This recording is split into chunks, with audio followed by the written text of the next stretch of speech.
The year was 1982. A young cardiothoracic surgeon, Dr. Craig Smith, was choosing a hospital for his residency. At first, he was not interested in what was then known as Columbia Presbyterian Hospital, which later became part of the New York-Presbyterian healthcare system. But it wasn't the hospital, it was New York. He said at the time, the city terrified him. But there was something intriguing about Columbia. Back then, it was one of only 3 hospitals in the country that was practicing heart transplantation. So he decided he would go for a visit. It wouldn't take long for Dr. Smith to realize that New York City was exactly the kind of place where he wanted to practice medicine. The people that the hospital served were diverse, racially, socially, and culturally, and its physicians worked hard to innovate and find novel solutions for every patient. He joined Columbia shortly after and has stayed for over 42 years.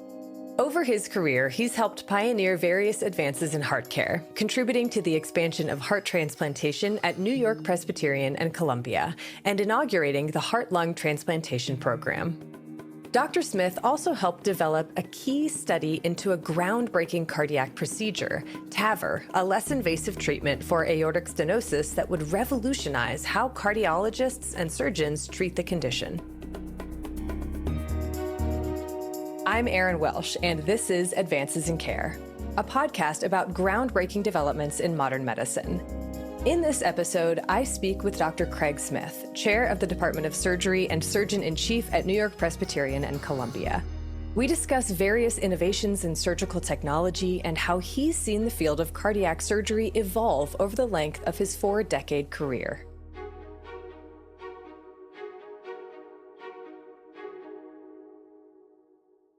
Dr. Smith, it is so lovely to meet you. Thank you so much for taking the time to chat with me today. My pleasure. So let's jump right in and go back to where it all began. During your medical training, what was it about heart surgery that drew you to it over other fields? Like, was it love at first sight? That's as good a way to describe it as any. As a medical student, I had decided I would be a surgeon, but hadn't differentiated beyond that. In my internship, the first thing I was exposed to that showed me a little bit what was behind the curtain was taking care of the cardiac surgery patients in the ICU. The complexity, the constantly changing ups and downs. I saw the first open heart procedure in the operating room, and that was it. I knew what I wanted to do. And so for the first 10 years of your time at Columbia, you were actually in the heart transplantation program. Broadly speaking, what did that field look like then, like around the 1980s or so? It was very new then. When I joined, we were one of only 3 places in the country doing it.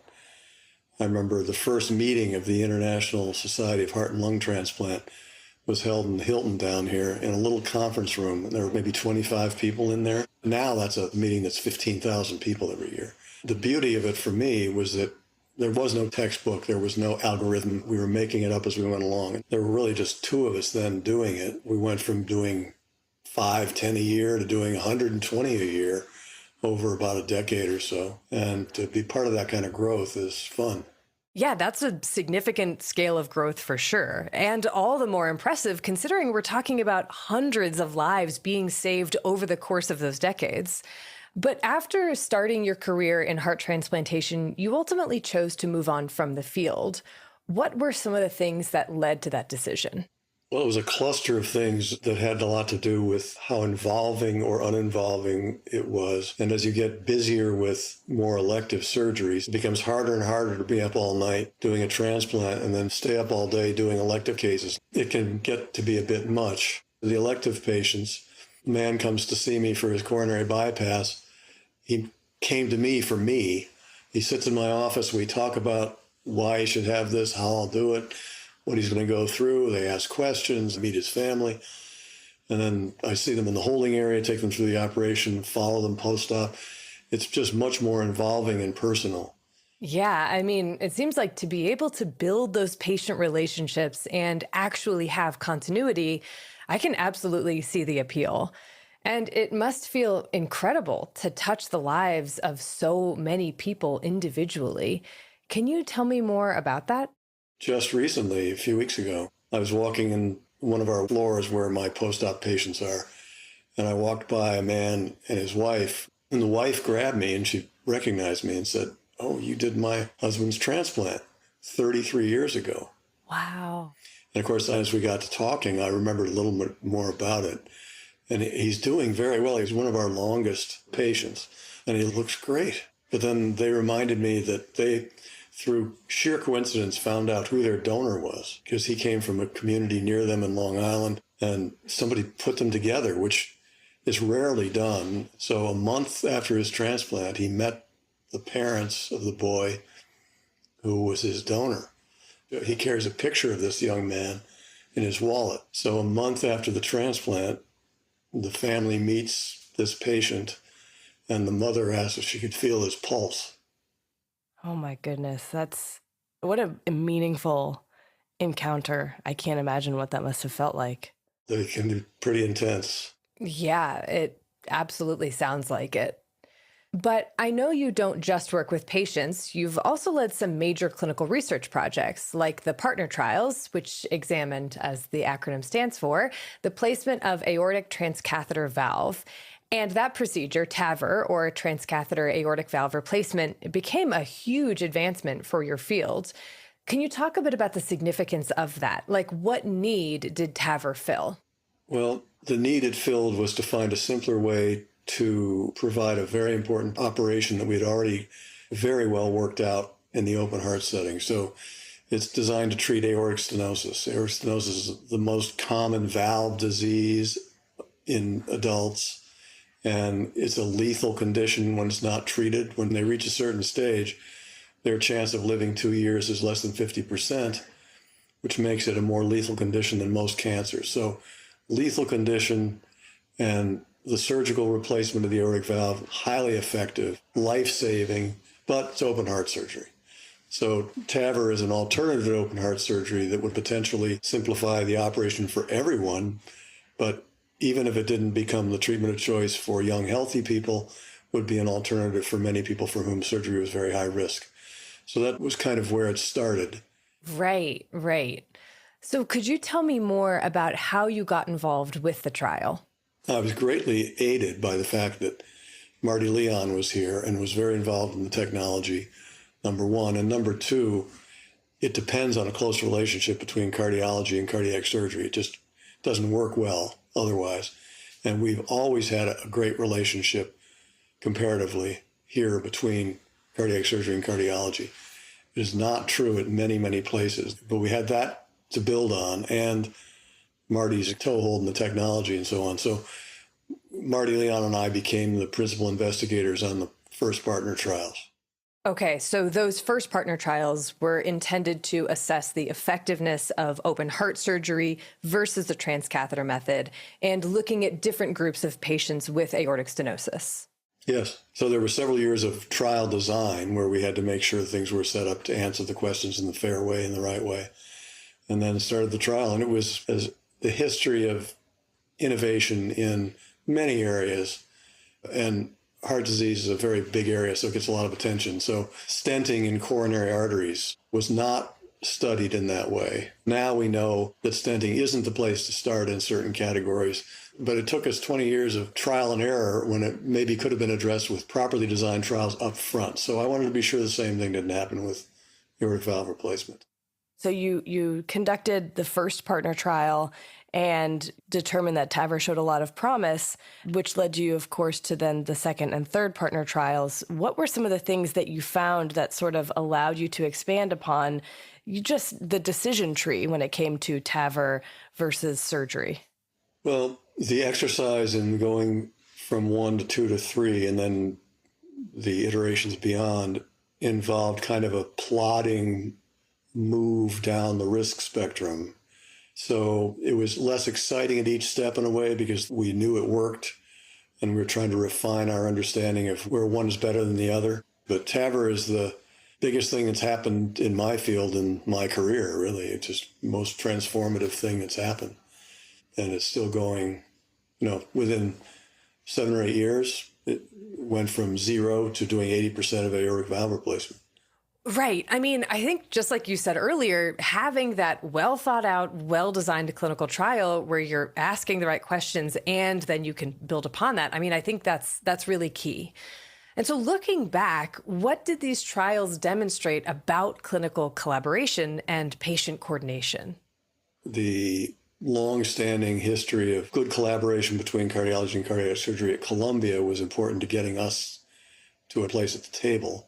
That was in another way almost equally revolutionary part of the trial, because it was really the partner trial that came up with the partner concept, with the idea of a valve team, of a heart team, where the two disciplines or more sit down together and decide what's the best for patient A and patient B, rather than having patient A go visit the surgeon first and get the surgeon's spin on things, or go visit the cardiology first and get that spin and then have to sort it out. So the idea of a heart team that would decide what's the best thing for this patient based on the data in front of them was kind of a new concept. And that's why we named it the partner trial. I mean, that acronym was not an accident. And that requirement for collaboration, cooperation was carried over into the labeling. So when the FDA approved it, they required that that continue to go on. It's been not easy to sustain that level of collaboration outside the trial environment. It's still very present here at Columbia. It's a archaeological remnant of the culture that was required to get this going in the first place. Yeah, I'd love to hear a little bit more about that culture. Like, what about Columbia's environment makes it especially conducive to this type of cross-specialty collaboration rather than competition? It preceded me, so I can't really say what got it started. I don't know. I wish I knew what the secret sauce was. Some people have argued that it had something to do with the fact that back then, this was a somewhat surgically dominant place, so it was easier to remain collegial. I don't know whether there's any truth to that, because this place quickly became well caught up in interventional cardiology. But I can't explain it very well except to say that it's true, and that many, many people other than me have made the same observations. Right. And I mean, it also seems like if that's just part of the culture, then that's the expectation. And as a trainee, you go there and that's what you see. And so that's what you want to participate in. So I'd love for you to share a bit about where things stand with TAVR today, and how is New York-Presbyterian still integral to continued training in this procedure? Well, people have said we've trained more than half the people who run TAVR programs in the country and things like that. An extraordinary proportion of them, anyway, have passed through our hands. And that is true. I don't know what exact percentage it is, but so many people who are leading the TAVR world now were trained by us at some level. In the years since Dr. Smith and his colleagues developed TAVR, New York-Presbyterian and Columbia have performed the procedure on over 2 million patients, and they're still working to streamline it. You might have heard Dr. Smith mention his colleague, Dr. Martin, or Marty, Leon. He collaborated with Dr. Smith to lead the partner trials, and today he's the director of the Cardiovascular Data Science Center at New York-Presbyterian and Columbia. I spoke with Dr. Leon to learn more about the latest advancements in TAVR. The current approach is very different. We still have a heart team and we still have a heart valve clinic where we see these patients. We get involved clinical cardiologists and imaging experts and interventionalists and surgeons. Every case is treated differently, and we call it personalized medicine. Now, the way we do the procedure has also been significantly refined as the technology has dramatically improved. The procedures are done in a dedicated setting with the highest level of advanced technology available. There are many new accessory devices to make the procedure safer, faster, more predictable, better, and all of those are available at Columbia, and many of them we've pioneered and have been involved in testing these. We've worked on the imaging side very intensively, and the echocardiography algorithms to assess and define aortic stenosis have been markedly improved. We're using artificial intelligence to be able to identify and recognize and diagnose this condition earlier. Recently, Dr. Leon contributed to a trial that showed that even for patients who don't have symptoms of aortic stenosis yet, TAVR was more effective than simply monitoring the condition.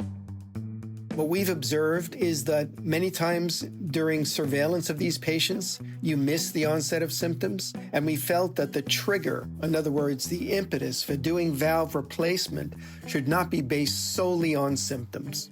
And that study has taken us close to 7 years to complete. The thing that we learned was when we do early TAVR, These patients did spectacularly well. Both Dr. Leon and Dr. Smith say that they hope to see lessons learned from TAVR applied to other types of valve disease and approaches to heart surgery in the years ahead. Today, we're still very involved where we like to be involved at the next sharp edge of the wedge, which is now other valves, mitral, tricuspid, and so on, which are much more difficult to beat with transcatheter approaches than the aortic valve. Yeah, I mean, given the complexity of the heart, I can imagine that there's a truly vast array of ways to approach treatment of heart disease. And while I'm sure you've seen a ton of advancements over your career, I'm curious to know what other innovations you're looking forward to in the years ahead and how you're implementing them at NYP and Columbia. One area where I'd say where robotic surgery has actually taken a leap recently is in mitral valve repair. And we have maybe one of the world's best practitioners here, Arnold Gerson, that really looks like that could turn a corner on relevant application of robotic technique to surgery, to complicated surgery. And that could be pretty transformative. Right. And I imagine that the leap that you just mentioned is one of many. And I'm interested to know how else you've seen robotic surgery tech advance over the years.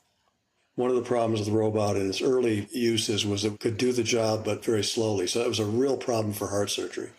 Much less of a problem now. As a broad generalization, the more complex the surgery, the more difficult it was to find a safe, time-efficient robotic application. But now we're getting there with Jason Hawksworth, who joined us from Georgetown about 2 years ago. Outstanding hepatic liver transplant robotic surgeon. He's one of a kind in that area. Now, that was something nobody touched for a long time. And pancreas surgery with the robot, that was considered dangerous for quite a while. And now he's doing some of that. So it's all sort of feeding on itself, but becoming more and more applicable for complex, high-risk surgery. It's also moving down the size spectrum. And as they continue to miniaturize, it'll be more and more applicable to children, smaller adults. It's becoming more and more relevant. Yeah, I think that's really well put. And so aside from technology like robotics, I'm curious to know about other advancements that you've seen at NYP and Columbia, institutionally speaking.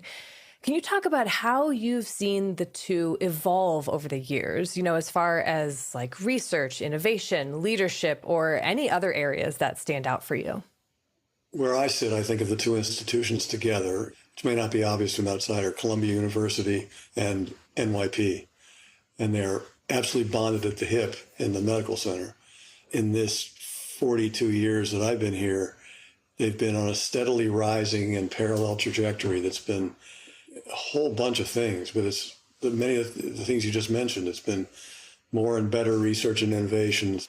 Looking back on it, I would say the thing that we, not just me, we were always moving ahead. The volume of heart surgery since I came as a resident has quadrupled. The volume of heart transplant is quintupled. The volume of congenital heart surgery is tripled, I think. I mean, in every area, and those are just the areas I know best, and you could probably go down the list of things in cardiology and medicine and so on. The place has just continued to grow. I know this is quite a broad question, but what legacy do you hope to leave behind? A place that doesn't need me anymore, that's off and running. If I become immediately irrelevant, that would be a good sign. That's a great answer. It will be a different kind of life to not be operating. Operating is just so much fun, but I can't do it forever. I have a feeling I'll keep busy. One of my predecessors said that every department should have a dog, because at least when the old chairman comes back to visit, the dog will stand up and wag his tail. Oh my gosh, that's amazing. Well, what an absolutely fascinating conversation. Thank you again so much for chatting with me today. My pleasure. Huge thanks to Dr. Craig Smith for taking the time to speak with me about his extensive career and the evolution of heart surgery at New York-Presbyterian and Columbia. I'm Erin Welsh. Advances in Care is a production of New York-Presbyterian Hospital. As a reminder, the views shared on this podcast solely reflect the expertise and experience of our guests.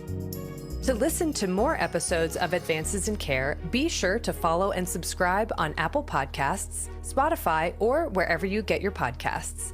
And to learn more about the latest medical innovations from the pioneering physicians at New York-Presbyterian, go to nyp.org/advances.